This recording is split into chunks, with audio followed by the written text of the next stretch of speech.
हरिओम। आपका स्वागत है हमारे चैनल संस्कृत लवर पर। पहले हमारे चैनल का नाम किंचित सहायम था, तो हमने चेंज कर दिया है, तो अब संस्कृत लवर के नाम से है हमारा चैनल। तो आज हम कुछ प्रश्नों के साथ उपस्थित हुए हैं जो परीक्षा की दृष्टि से महत्वपूर्ण है और पीछे परीक्षा में पूछे भी गए हैं। तो चलिए शुरू करते हैं। सबसे पहला प्रश्न है चतुस्त्रिंशः अध्यायः का। चतुस्त्रिंश मतलब 34वां अध्याय कौन सा है, किसकी माध्यन्दिन संहितायाम, माध्यन्दिन संहिता में। माध्यन्दिन संहिता जो है वो शुक्ल यजुर्वेद की है। ठीक है, यजुर्वेद के दो विभाग हैं, शुक्ल यजुर्वेद और कृष्ण यजुर्वेद, जिसमें कृष्ण यजुर्वेद जो है वो गद्य और पद्य दोनों में मिश्रित प्राप्त होता है, लेकिन शुक्ल यजुर्वेद जो केवल पद्य में है और इसके जो दृष्टा याज्ञवल्क्य जी हैं।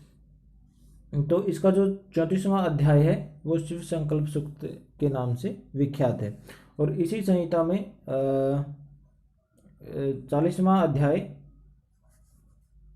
जो है वो ईशावास्य उपनिषद के नाम से विख्यात है। ऋक्प्रातिशाख्य से पटल संख्या की थी। ऋक्प्रातिशाख्य की पटल संख्या कितनी है? तो देखिए, ऋक्प्रातिशाख्य जो है ऋग्वेद का है। प्रातिशाख्य क्यों बोलते हैं? ये प्रत्येक शाखा पर प्राप्त होते हैं, इसलिए इनको प्रातिशाख्य बोलते हैं। और ऋग्वेद की शाखा पर प्राप्त होता है तो ऋग्वेद प्रातिशाख्य। तो इसमें 18 पटल हैं, अष्टादश पटल संख्या संति। आगे है नियतवाचो युक्तयो नियातनुपूर्व्या भवन्ति इति कस्य कथनम। ये जो कथन है ये किसका है? तो ये यास्क ने जो निरुक्त लिखा उसमें आया है, तो ये कोच ऋषि का है। वृक्षस्य नु ते पुरुहूतवयाः अत्र नु कीदृश। वृक्षस्य नु ते पुरुहूतवयाः, यहाँ पर जो नु शब्द का प्रयोग हुआ है ये नु कैसा है? जो जो होते हैं क्या बोलते हैं, निपात जो होते हैं वो कई प्रकार के होते हैं। उच्चावचेषु अर्थेषु निपतन्ति इति निपाताः, तो उपमा के अर्थ में होते हैं, पादपूर्ति के लिए भी होते हैं और कर्म उपसंग्रह के अर्थ में भी इनका प्रयोग होता है। तो यहाँ पर उपमा के अर्थ में इसका प्रयोग हुआ है, उपमार्थी है। आगे है दर्श पौर्णमास श्रेष्ठी यागे अनुयाजा नाम का संख्या। दर्श पौर्णमास श्रेष्ठी जो याग होता है उसमें कितने अनुयाज होते हैं? उसमें 3 अनुयाज होते हैं, यानी वो कितने यागों का सम्मिलित रूप होता है? वो 3 यागों का सम्मिलित रूप होता है। जगती छंदसी अक्षराणाम परिमाणम किम। जगती छंद में अक्षरों की संख्या कितनी होती है? इसको आप कैसे याद रख सकते हैं? आप इसको लिखिए ग उ अ ब प त्रि और ज। ठीक है, अब इसको ग से गायत्री, यहाँ 24 अक्षर होते हैं, तो इसमें फिर 4 जोड़ते जाइए। उ से उष्णिक, उष्णिक में 28 हो जाएंगे। अ से अनुष्टुप, अनुष्टुप में 32 हो जाएंगे। ब से बृहति, बृहति में 36 हो जाएंगे। प से पंक्ति, पंक्ति में 4 जोड़ेंगे, 36 में 40 हो जाएंगे। ती से त्रिष्टुप, फिर 44 हो जाएंगे। जा से जगती, इसमें 48 हो जाएंगे। तो इसमें कौन सा पूछ रखा है? जगती। तो ज कहाँ पर है? जगती अंत में है, तो 48 वर्ण होते हैं, अष्टाचत्वारिंशत्। वैदिक ग्रामर इति ग्रंथस्य लेखकः का। वैदिक ग्रामर जो है किसने लिखी है? ये मैकडॉवेल ने इसको लिखा है। प्रचोदयात् इति कस्य लकारस्य रूपम अस्ति।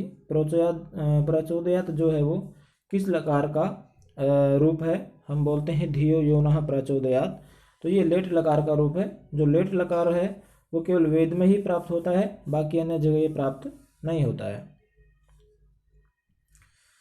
आगे है वैदिक दृष्टिया अध्ययी इति किम अस्ति। वैदिक दृष्टि से अध्ययी ये क्या है? ये प्रत्यय है तुमुन। जब हम लौकिक भाषा में, लौकिक संस्कृत में यूज करते हैं तो तुमुन के अर्थ में वैदिक भाषा में, वैदिक साहित्य में अध्ययी प्रत्यय का प्रयोग किया जाता है।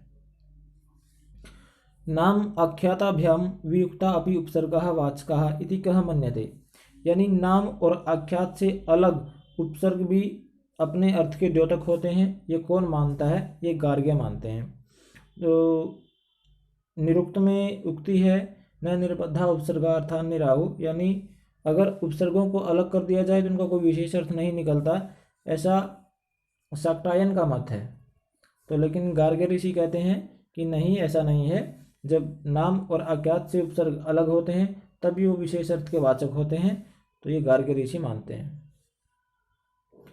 निरुक्त जो है वो यास्क का है, उसमें 14 अध्याय हैं, 12 अध्याय प्लस 2 परिशिष्ट अध्याय, तो 14 अध्याय हैं। यो वाघते ददाति सुनरम वसु। अत्र वाघते पद का अर्थ क्या है?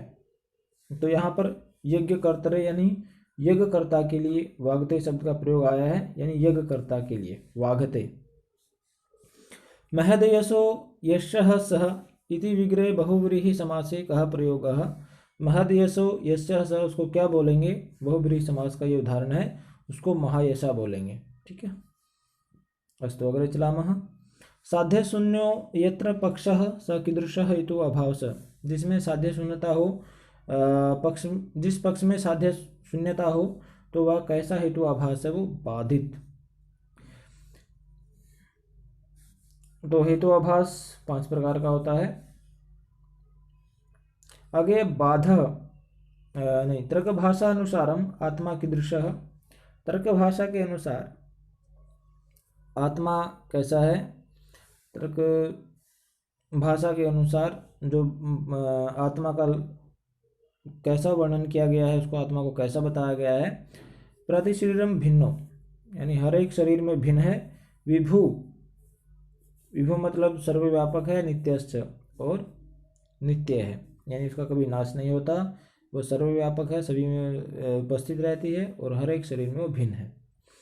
आगे तर्क संग्रह दीपिका दृष्टिया आत्मनः विशेष गुणः कः। तर्क संग्रह की जो दीपिका है, तर्क संग्रह दीपिका में आत्मा का विशेष गुण क्या है? प्रयत्न।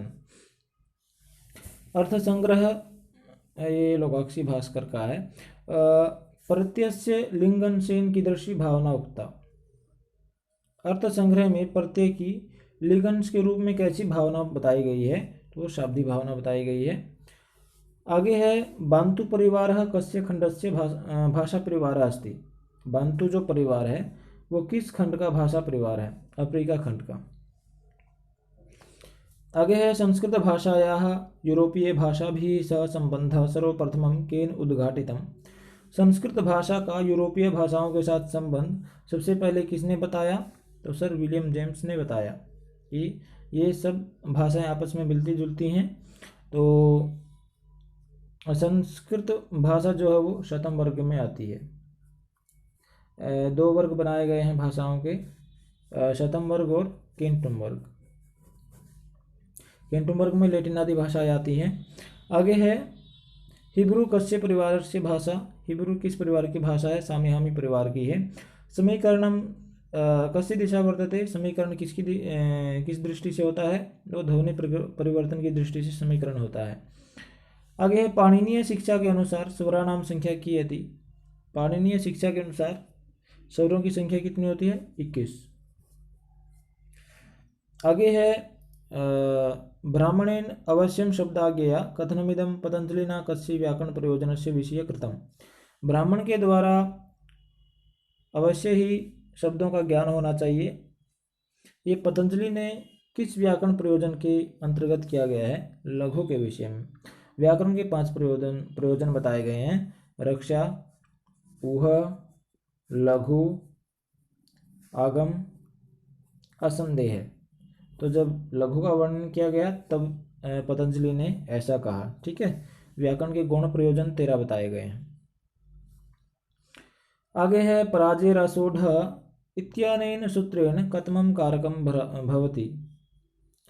पराजेर असोढ़, परा उपसर्ग पूर्वक जी धातु का जब हम प्रयोग करते हैं तो ये पराजेर असोढ़ सूत्र बन गया। तो उसमें कौन सा कारक होता है? अपादान कारकम। जैसे परा प्लस जी बनाते हैं हम, पराजयते बनता है, पराजयते। तो इसमें क्या लिखेंगे? अध्ययनात् पराजयते। अध्ययनात् यानी वो अध्ययन से विमुख हो रहा है, यानी उसको अध्ययन सहन नहीं हो रहा है। असहन होने अर्थ में तो अपादान कारक होता है। अगर यह स्वयं अध्यापिका साकिम उच्यते। जो स्वयं अध्यापिका हो उसको क्या बोलेंगे, उसको उपाध्याय बोलेंगे, ठीक है, उपाध्याय। और जो अध्यापक की पत्नी है उसको उपाध्यायी बोलेंगे। आगे, परेशान समाख्या इयम मणिरूपी आदि विज्ञानम भर्तृ हरिदिशा कस्मात् जायते। परेशान समाख्या इयम मणिरूपी आदि विज्ञानम, यानी दूसरों की बुद्धि से बताया गया यह मणिरूपी आदि विज्ञान जो है वो भर्तृहरि के अनुसार किससे उत्पन्न होता है। यानी इसको कोई बता नहीं सकता दूसरा, केवल जैसे मणिरूपी आदि जो विज्ञान है वो किससे होता है, अभ्यास से। यानी जब हम बार बार अभ्यास करेंगे तो तभी हमें मतलब किसी चीज़ का विशेष ज्ञान होगा, किसी के बताने से नहीं होगा। आगे है, भर्तृहरि दिशा कह ब्रह्म अमृतम अश्नुते। भर्तृहरि के अनुसार कौन ब्रह्मरूपी अमृत को प्राप्त करता है, कौन उसका आस्वादन करता है। शब्द प्रवृत्ति तत्वज्ञ, यानी शब्द प्रवृत्ति के तत्व को जानने वाला। भर्तृहरि ने वाक्यपदीयम लिखा है, वाक्यपदीयम। तो इसमें 3 कांड हैं। तो इसमें जो भर्तृहरि है इन्होंने शब्द को ही ब्रह्म माना है और इसकी शब्द की 3 शक्तियाँ मानी हैं जो भी हैं। तो जिस प्रकार ब्रह्म का वेदांत दर्शन वाले वर्णन करते हैं वैसे ही इन्होंने शब्द का वर्णन किया है। तो इसके अनुसार ब्रह्म रूपी अमृत कौन प्राप्त करता है, भर्तृहरि के अनुसार जो शब्द की प्रवृत्ति के तत्व को जानता है वो ब्रह्म रूपी अमृत प्राप्त करता है। तो ये था हमारा आज का चलचित्र। मुझे आशा आपको पसंद अवश्य आया होगा। तो जाने से पहले इसे शेयर अवश्य करें और यदि आप हमारे चैनल पर नए हैं तो हमारे चैनल को सब्सक्राइब करें और साथ में बेल आइकन दबाएं ताकि हम आगे जो वीडियो लेकर आएँ उसका नोटिफिकेशन आपको मिले और आप हमारे द्वारा दी गई जानकारी से लाभ उठा पाएँ।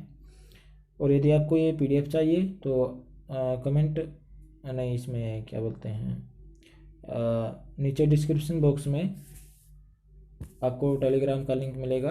तो टेलीग्राम में आप ज्वाइन करके वहाँ से PDF प्राप्त कर सकते हैं हमारे टेलीग्राम समूह से, ठीक है। तो आज के लिए इतना ही। आपका दिन शुभ हो। जय तो संस्कृतम, जय तो भारतम। धन्यवाद।